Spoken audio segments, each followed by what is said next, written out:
Good day. My name is Ken Lasseson. I have produced and maintained the Microbiome prescription site. This is lesson 9 of a set of videos trying to get people up to date on the microbiome, both professionals who are interested and who's been read from university for 5 or 10 years, and citizen scientists, as well as people dealing with health issues. This episode is called Home Cooking. The last one was fast takeout. By home cooking, I basically mean doing a bit more work than picking up a phone and ordering and saying, okay, this is what you need. This is looking deeper into how to determine what you really need to have a better odds of mitigating symptoms or diagnostic conditions.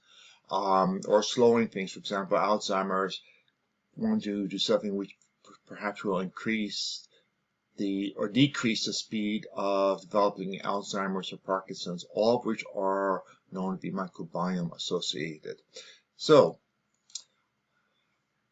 let's do a quick series recap. The first thing was, who am I? My world, a native perspective in short. I have a Master of Science. And basically most of my career has been working as a data scientist, statistician, and software developer for firms like Microsoft, Amazon, and Starbucks of recent years.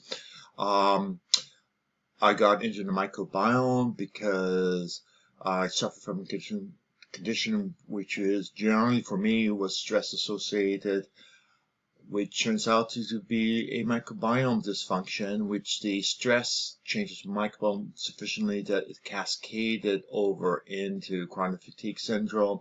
I recovered several times and finally discovered that the pattern of recovery and studies all seem to come together into a straightforward to explain logical model of how chronic fatigue happens, especially with the horrendous variety of symptoms. Typically, there's over 100 symptoms which are reported from the chronic fatigue syndrome community, and trying to find an explanation or what would explain so many different symptoms and having the same vague diagnosis was a challenge. So that is how I got into it and started as a hypothesis, kept running with it, and kept finding through feedback and experiments that it appears to work very well. So I've been trying to gently evangelize it.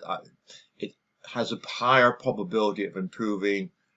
Nothing about curing, nothing about offering magical solution. Just a statistician's way of saying, hey, probably it's worth the effort to try. The first bunch dealt with looking at picking bacteria strictly by the name or the degree of information we have about them. Is basically nothing more than the name, plus perhaps some internet urban mythology about what this bacteria does or that bacteria does. The second one was looking at how to not look at just the name, but looking at how it impacts metabolic processes in the body, what enzymes are produced, what end products are produced by it, etc. So it's trying to raise the analysis away from just a bacteria with a name to the bacteria function. So what we have, or what I have done as a separate series, three-part series, I looked at a child with autism who had extensive third-party tests beyond the microbiome. In this case, hair analysis, organic acid tests, etc., etc., etc. If you have that type of additional information, you may want to look at the second video of that series. There's a link to it there. It will be put into the YouTube footnotes, and it will show you how you can improve the analysis from your lab results, because your lab results identify what you are too high in or too low. For example, this particular person I looked up was very high in vitamin B12, and we could identify exactly which bacteria was the cause of the high B12, and it turns out to be a particular strain of Lactobacillus, which this person was abnormally high in. So now we know who a suspected culprit is and can now address it. So having additional lab results and being able to integrate it is a big plus for trying to deal with the situation. Again, there's a separate video series dealing with that approach, which should give you some guidance. And what we're going to do now is we're going to cook up a stew, home cooking, to try to adjust the bacteria. We are going to step through some processes. First, I'm going to make use of outliers to suggest bacteria to be included to make a quick hand-selected set of bacteria. The other talks allow you to hand-pick bacteria by different mechanisms. So I'm just going to use the quick way of doing it. I'm going to look at what quick suggestions are. I'm going to look at what canned filterings are. Look at how you can work with hand-picked bacteria to get a better insight as to what will likely modify which bacteria or combination of bacteria. Then we're going to talk about sorting out probiotics, since people often go to probiotics as their first choice. Some probiotics are good, some are bad.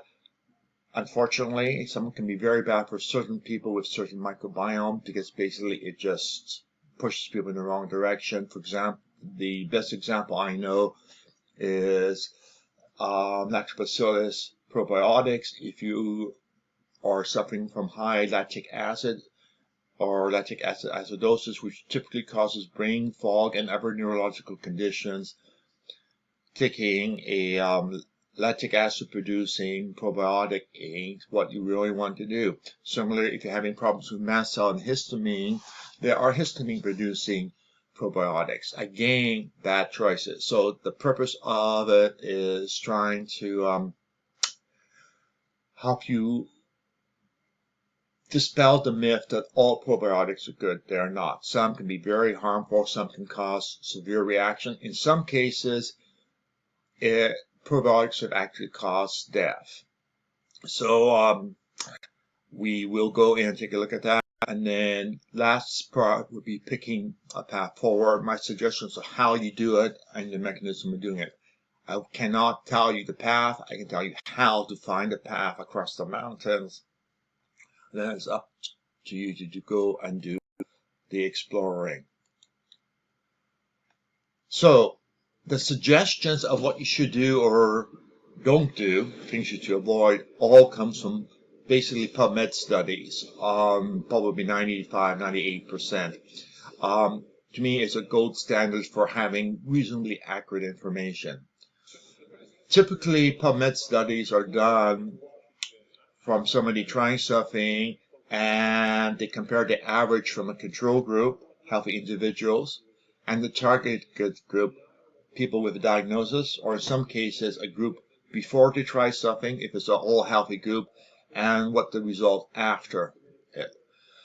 When there is detailed reporting in these studies, usually we find that there is a small percentage, sometimes it can be a larger percentage, that responds contrary to the rest of the group. Again, factors like DNA, diet, and other things come into play, which means that what we are talking about is probabilities and not certainties. To me, as a statistician, I feel quite comfortable working in a world full of probabilities. A lot of people will have anxieties if things aren't certain. Nothing I can do about that apart from saying, look, the odds are better doing it this way. The people who like certainty often have no problems playing games of chance, which is sort of a oxymoron contradiction there. Key thing is direction shift can be opposite for control and diagnosed people with a particular, I remember I've come across several studies now in my readings where a particular bacteria shift went one way for healthy individuals and went the opposite direction for people with a diagnosed condition. When I found we have those two things reported, rather than tossing away the studies, usually I've gone and picked the result of those who have the diagnosed conditions. For some reason, most of the people coming to use the site will have medical conditions. So the odds are that is going to be more appropriate for people making use of the site. So just to give you a caveat that there have been some random decision making or some arbitrary decision making with some logic behind it, but not absolutely perfect logic. Okay, let's move on. First, we're going to look at using outliers, typically done when there's no labs available or applicable. The labs report things, but we can't tie them across to enzymes or KEGG modulars. KEGG means Kyoto Encyclopedia of Gene and Genetics, which is a lovely open source coming from the University of Kyoto, which is absolutely magnificent for the volume of data, but also horribly headaching for complexity of the information. So if you have cognitive impairment, don't bother looking there. You will not understand very much. And we're going to go through the three dimensions which I have implemented on the microbiome side. In time, I may be able to implement more dimensions, but again, everything will hopefully follow the same pattern as it gets released and done so that people can work with it easier. Often when I look at there, I find some people with some samples have a large number of oddities, outliers, abnormal results in the three areas of end product, enzymes, or KEGG modulars. Other people have practically nothing. In their words, they quote appear totally healthy. So the result depends on a variety of things, but if you do get results, the results can be informative as to what type of biological processes are out of whack. Other thing that comes out of enzymes and the KEGG modular is being able to select probiotics based on the fact that these probiotics produce enzymes which you may be deficient of. So in other words, we're talking about a new concept. We're talking about enzyme supplementation. You have mineral supplementation, you have vitamin supplementation. Now we're crossing into a whole new area of exploration called enzyme supplementation. Not getting the enzyme like a amino acid supplementation, but getting the enzymes in a living biological organism which produces typically dozens, if not hundreds of different enzymes. And so what we are going to do is look at this aspect of it using the information gained from the Kyoto Encyclopedia and have some fun with that. So let's start. So we have the drop-down bars, which is available for each sample. So I've already hopped into one sample. We'll start with the end product outliers. End product outliers indicate things which are outliers. You can increase or decrease a percentage if you want, so you get more or less. And the top and bottom 3% is very conservative percentages. So I'll just use that. 2 we have low, and 1 we have high. For the 2 we have low, we could go in and click each one by itself and will indicate which bacteria produces serotonin. Sweet to know. Or we can go to this one and we find which bacteria produces this bacteria only, and of which we have just 1.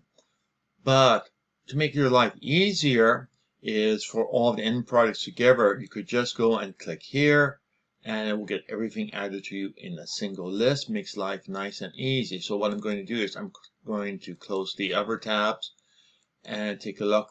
Now for bacteria which are high values, which means we want to reduce them, we just go in and we take a look at the count, and generally what we want to do is find the one with the highest count which seems to be this one. Then anything which are 50% of that count or more, because those are the ones which are high, and this one just makes it over the finish line.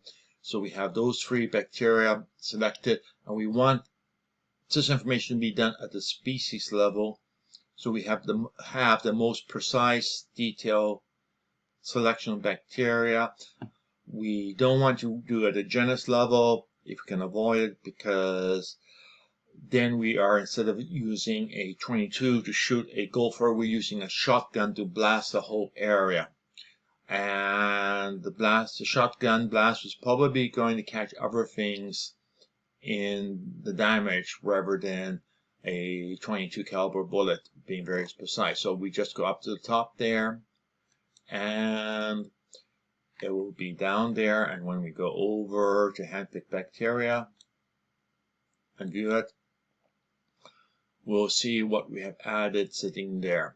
Okay, let's go back and take a look at the next item, which is going to be the keg modulars.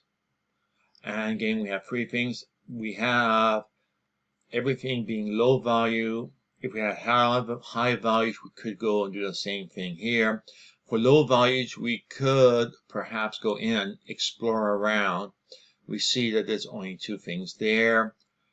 If the percentile is not below 20 or not above about 85 percentile, we don't give the option of check boxes, because the values you have are so common that it's probably not going to be beneficial to change it. Again, same thing as before. We go check and it will add it in. Now, here we have, again, we have the individual low values, which we could go off and explore one by one. And we see a whole bunch of things here. We could do the next one. And we only have 2 here.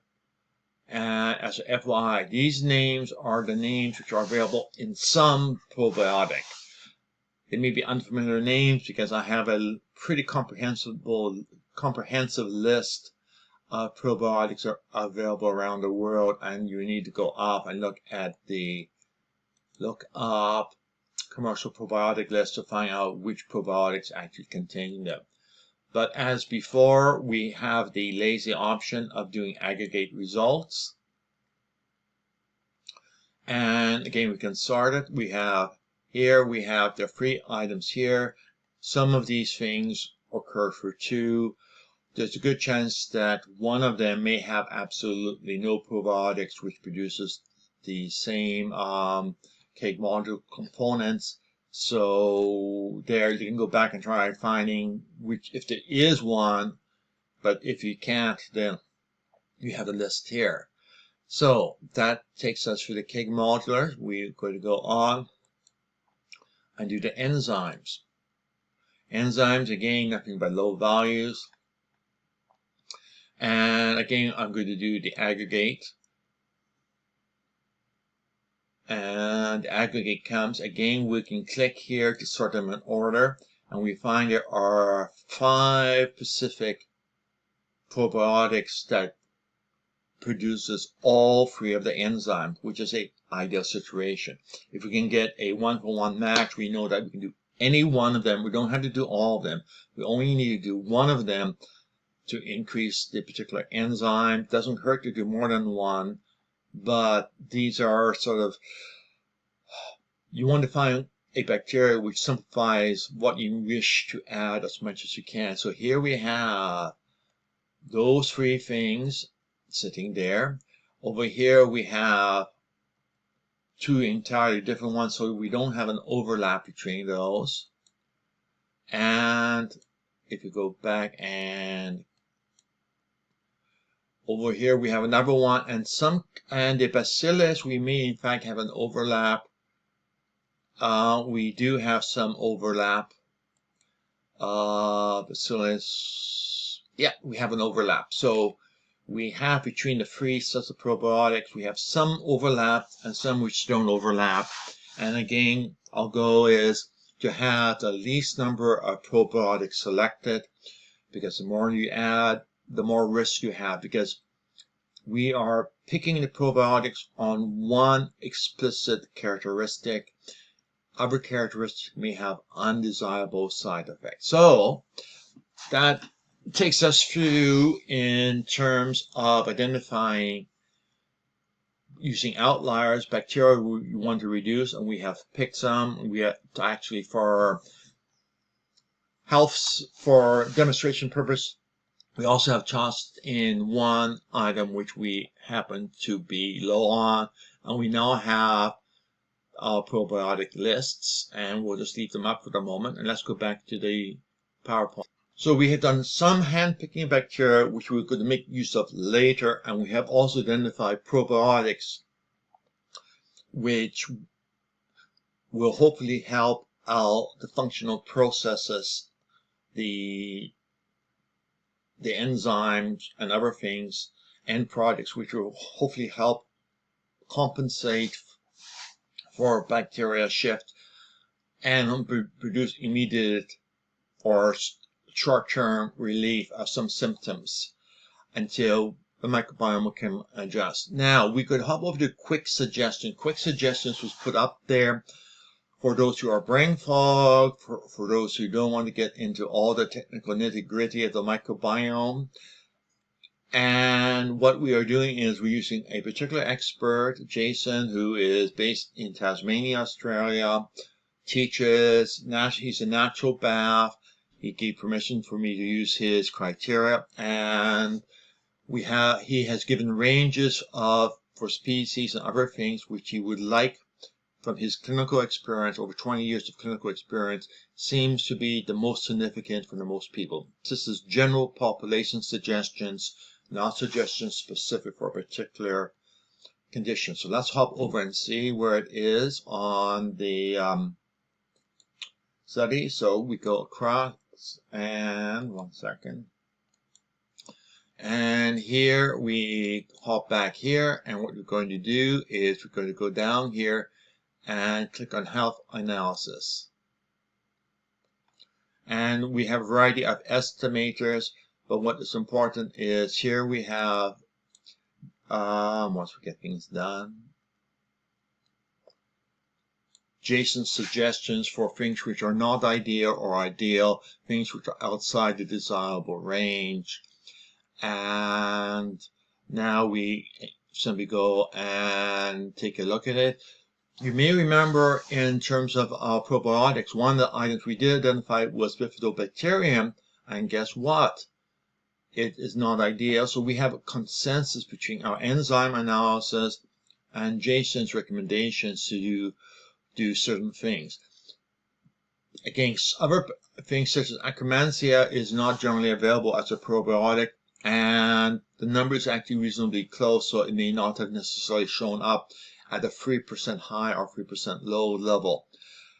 So let's go and hop over to quick suggestions. Quick suggestions are under the same drop-down panel, quick suggestions. So it basically takes those things and computes everything, picks what is to be included or not included.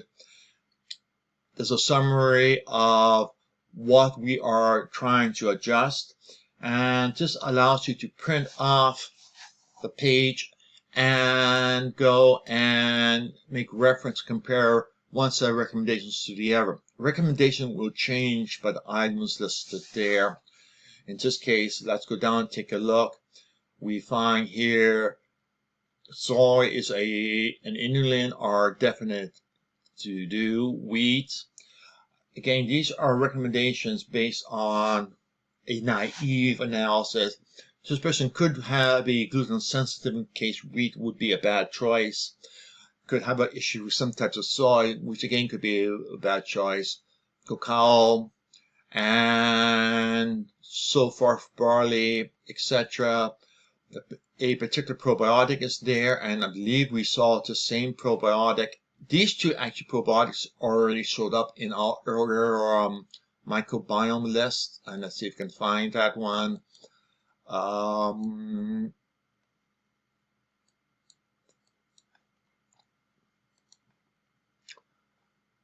right there. Yes, it's there. And some of the others. So what we have, strange as it may seem, is we approach the microbiome in different methods and we get the same recommendations, which is, it implies that our approach, all of the approaches by themselves, all seems to be in agreement, equally valid, which is nice because every approach is based on fragmented information.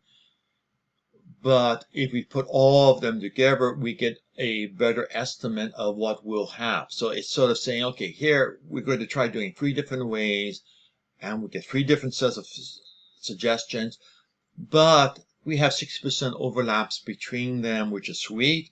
And the other things may not be available to get a suggestion from one mechanism, but does come out from another mechanism. So it's sort of, to me, it's sweet. It's also a bit of validation of the approach. I know I didn't custom pick this example. This is taking an example, just walking through it and having fingers crossed.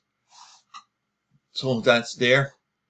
And down below we have items to avoid. And I think we found no, in our end products, which does go and check for vitamins and supplements, we found no matches there. We can go further down into the bacteria, which are a positive impact. And let's see who's at the top. We have AOR probiotic free, which I know contains the colostrum and some other things. The least support probably only contains the bacillus. So you can figure out by looking at them which ones are available in your marketplace, which ones are reasonable cost in terms of the cost per billion community forming units. Most people have price constraints. We have mixed impact, which generally are to be avoided unless there's no other choice. And the reason is some of these probiotic mixtures have bacteria which will shift things in the wrong way, and some will shift things in the right way, and there's no way we can determine what it does. It could depend on the unit, it could depend on the particular species, or in some cases a strain, so we don't know. The mixed ones are fuzzy, and we don't have any absolute avoids, so there's no bacteria products out there where everything in it is a bad. We do have no known impact, so we can have things which you can say, well, ignore those. And we have it. 2 of the bacteria is recommended before. Let's see if we can find that one. Just one. These 2 are sitting in this particular probiotic. Our suggestion for one way of looking at it says we have no idea if it's good or bad. Another way of looking at it says, hey, it does contain 2 species which are good. So this complementariness does.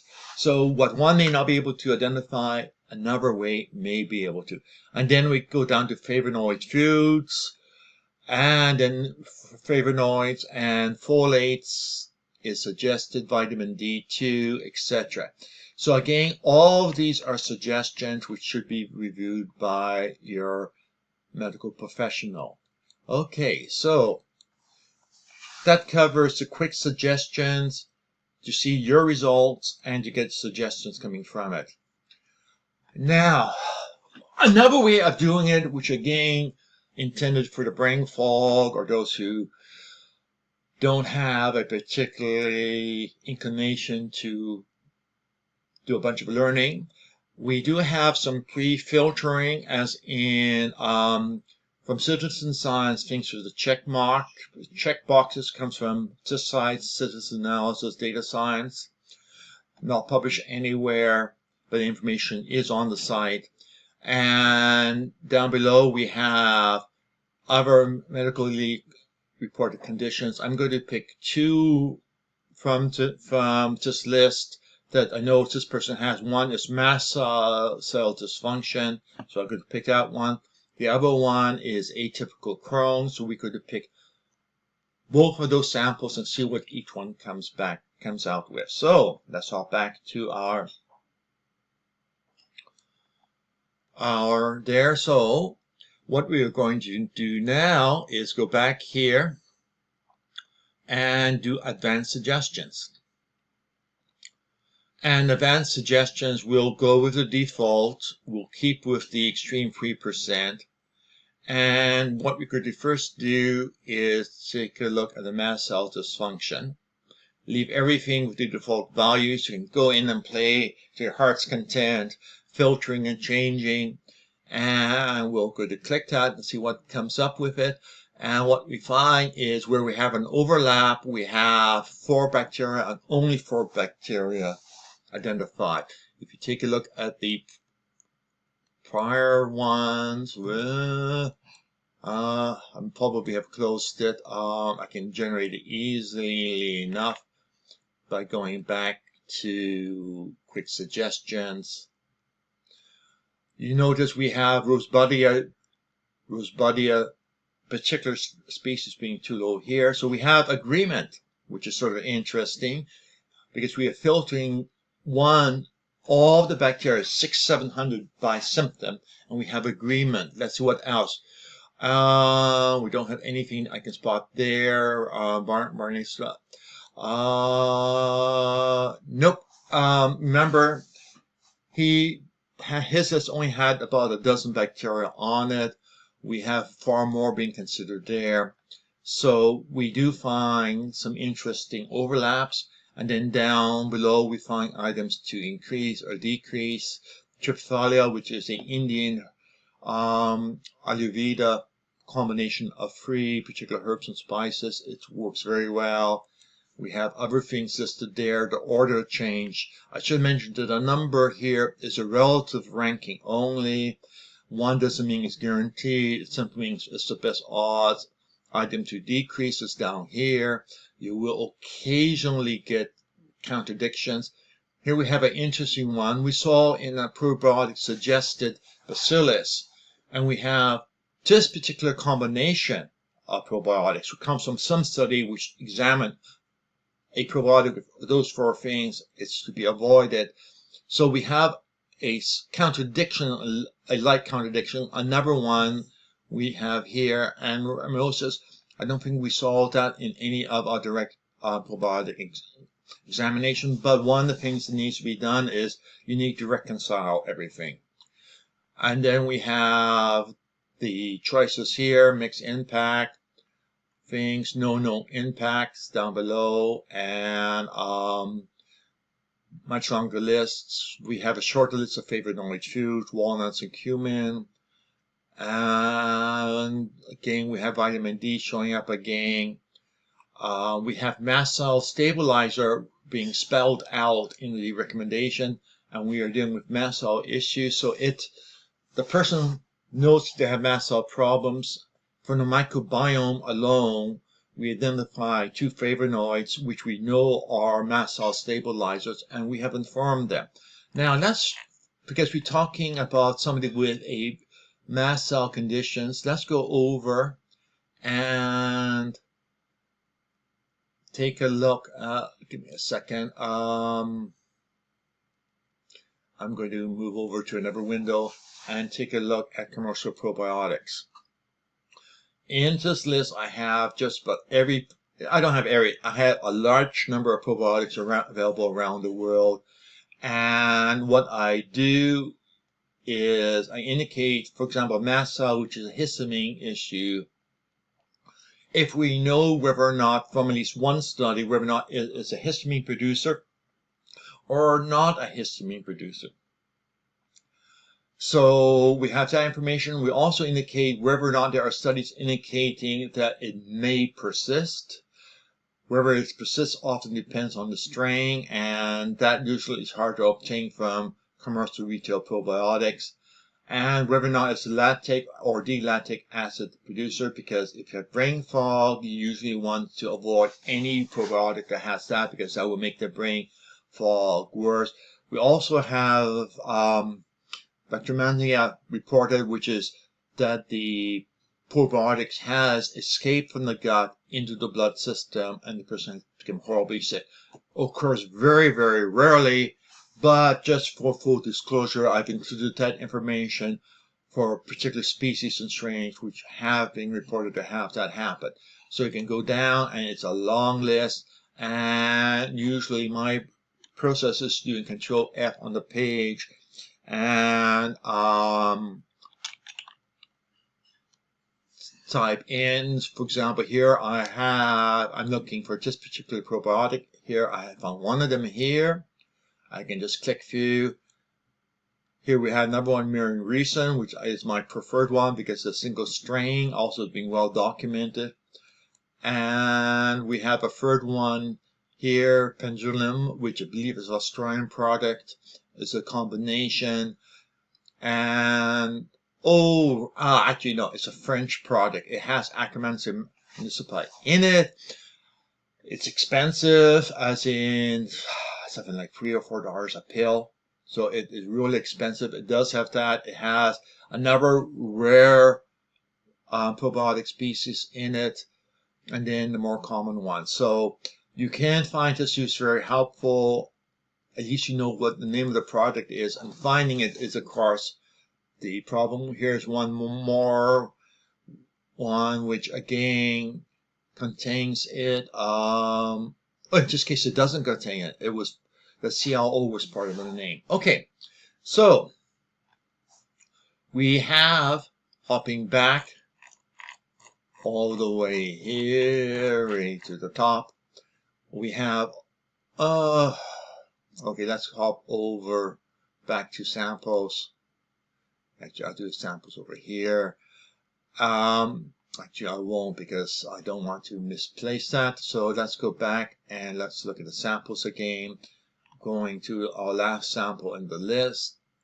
Back to changing your microbiome and advanced suggestion. The second item this person happened to have was atypical Crohn's disease, and we don't have atypical Crohn's, so we are going to use Crohn's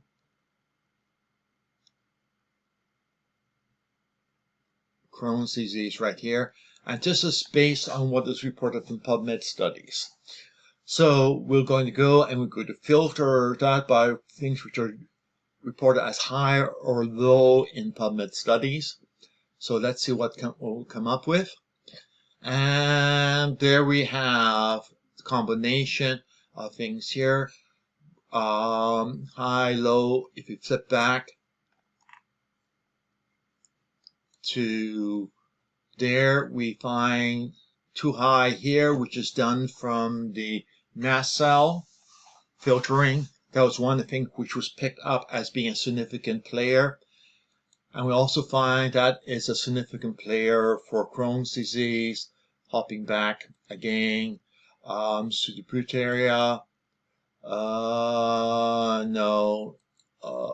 Urinobacter. So we have two things which are overlap when we filter from mast cells issues over to Crohn's issues. In general, for a large number of autoimmune conditions, there seems to be what I would call a microbiome drift. You have one thing, you have very strong symptoms of it, you start getting treated, your microbiome shifts a bit, and suddenly you have another symptom or another issue added to the problem. And there's an overlap between the bacteria, and so so there's overlap between the bacteria, so you have a drift as you go from one to the next, which can be scary because it means things could get worse.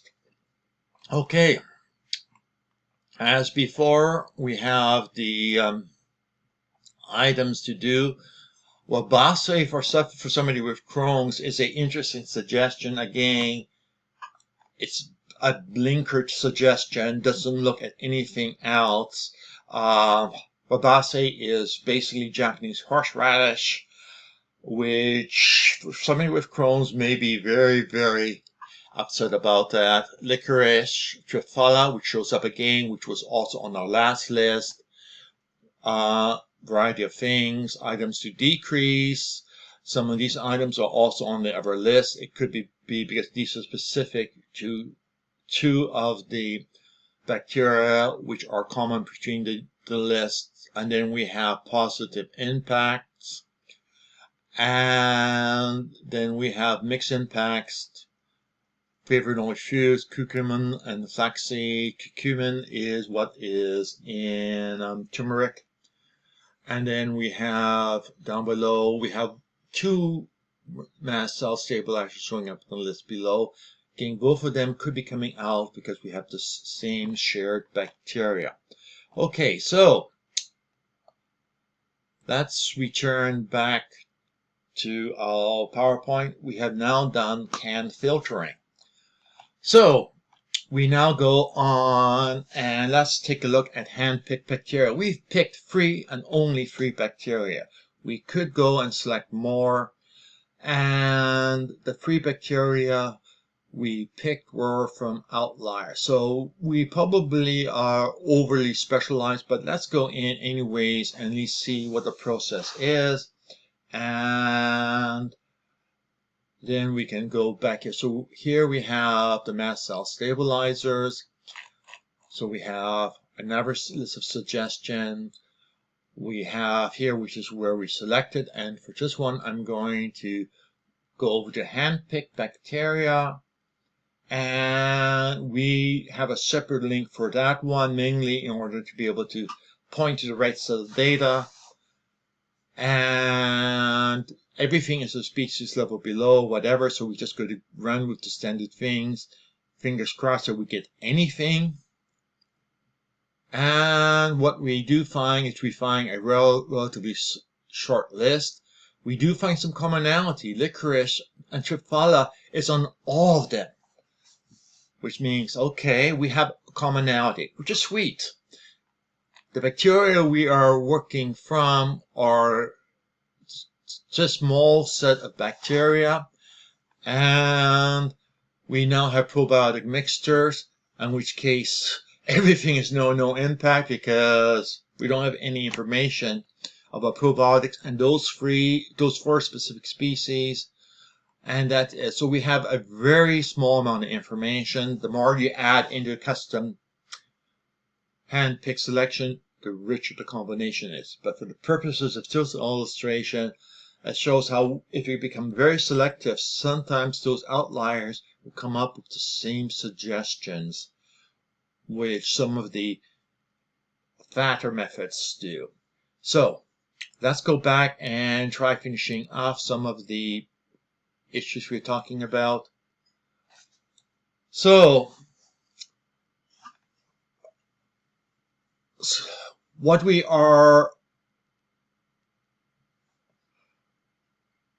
with hand-picked bacteria, we generally suspect that we will get the best results. However, what you put into that can be done in many ways, as my earlier lessons described.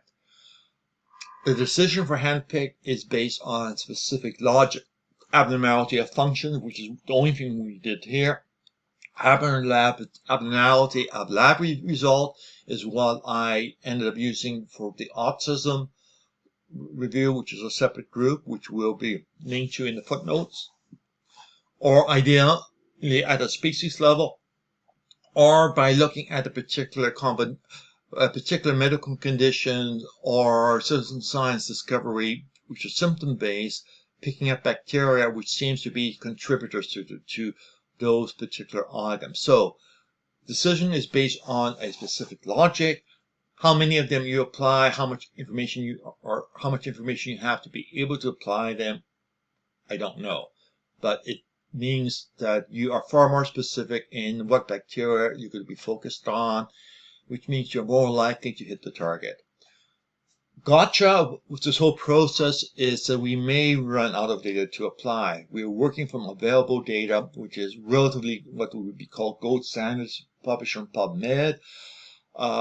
There's over 3,000 articles I have extracted information from, and that's a lot of information to extract, and the database is fat, put it mildly, and getting fatter because I'm constantly reviewing new Pubmed studies. And for some reason, we're getting a lot more, especially from China. China seems to be really getting into the microbiome analysis business. Okay, sorting out probiotics, the key word is do no harm. And that means that we may want to go back to our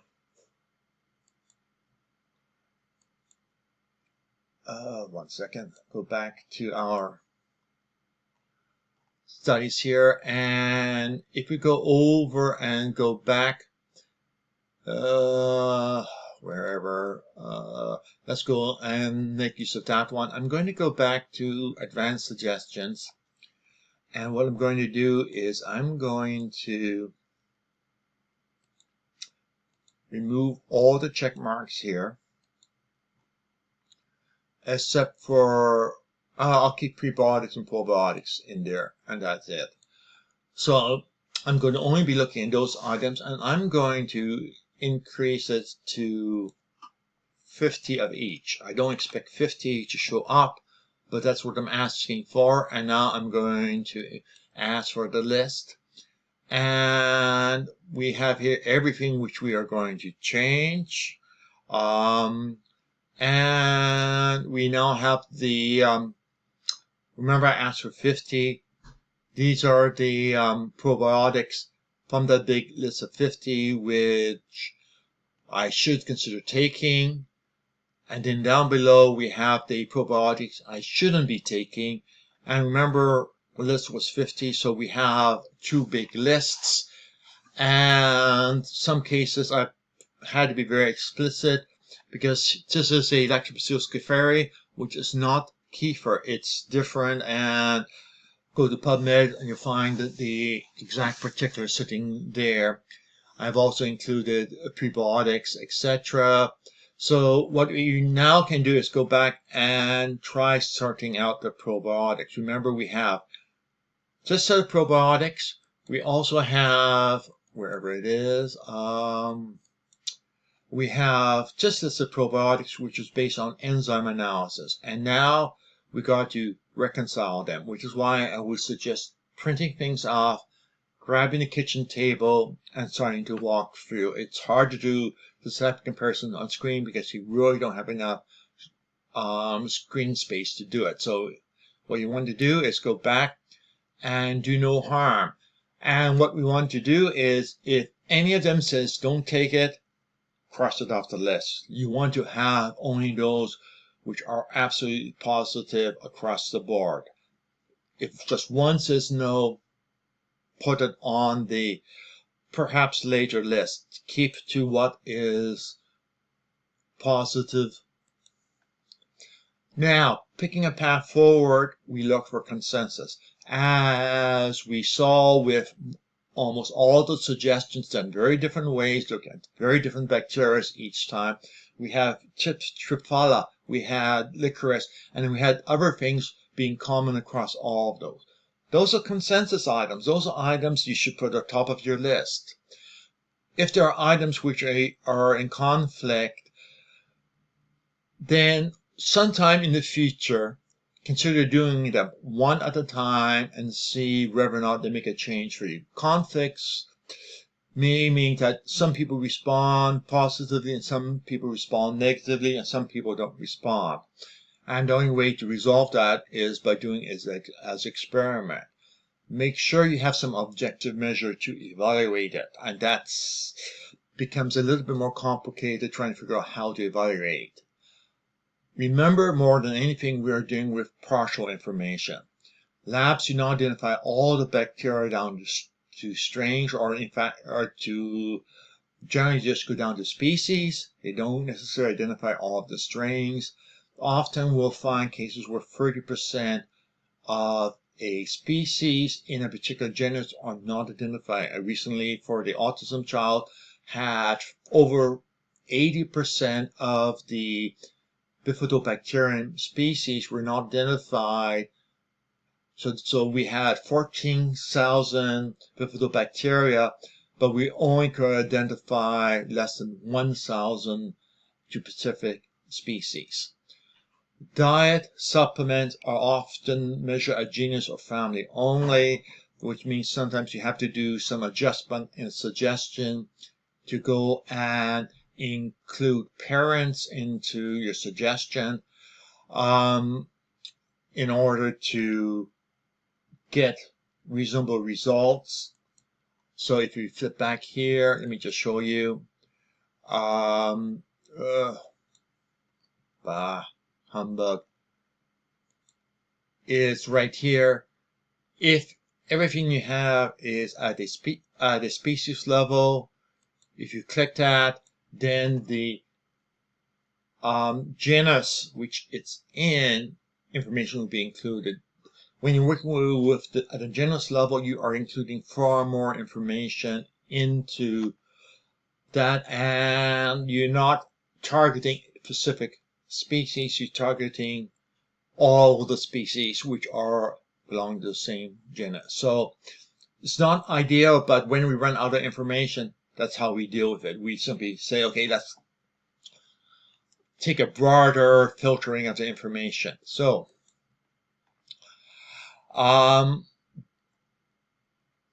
diets, often people say you need to be this type of diet and that type of diet. My experience looking at studies and results is the diets are very, very fuzzy. The names usually indicate a vague concept.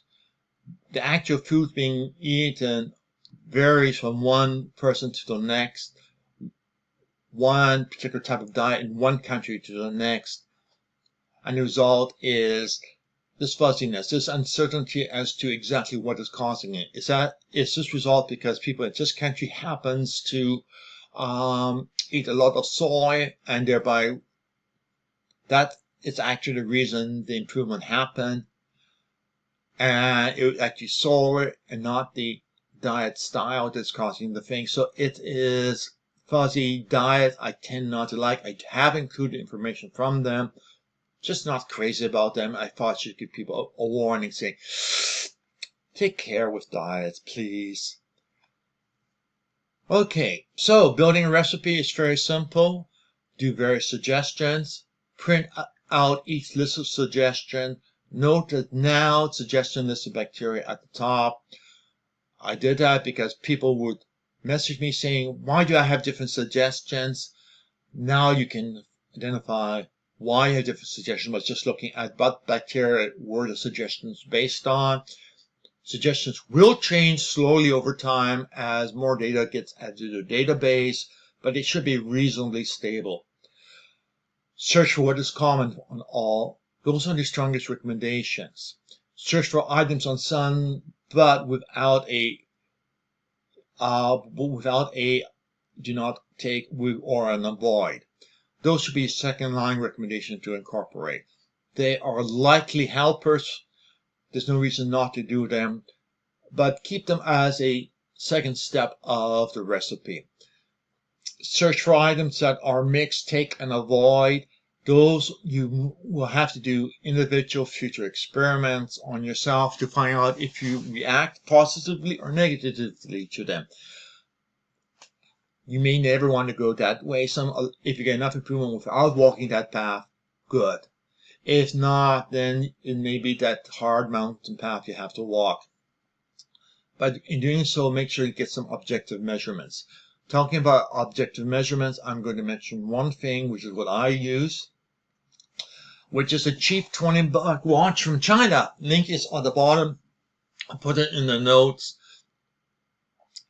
It records all sorts of things. It records blood pressure, body temperature, sleep pattern, saturated O2, and it's not medical grade. Some of the later models are close to medical grades, but they don't cost $20. They cost $200 or $800. And cheap. It's not medical grade, but it's reasonably consistent and reasonably accurate for the purposes of tracking. Two things I should mention is that inflammation and blood pressure are connected. So if inflammation is part of the issues, you should over weeks see your blood pressure go down. If your recipe is effective, sleep quality and inflammation is also connected. So you should have better sleep quality if you reduce inflammation. So again, it's a cheap way of getting subjective measurement, and it can be set to record the measurements every hour on the hour, which means you don't have to be busy keeping notes on what's going on. Okay, so I think that takes me to the end of another session. I think I sort of covered everything, and hopefully we'll take a break from videos for a while. The more things I want to add or explore or adjust or tune, but I think you have enough tools and enough walkthroughs to be able to do it yourself, hopefully. And stay tuned. I'll see if I have some more surprises coming. As in positive surprises, better ways of looking at the microbiome and knowing what to do with it. Okay.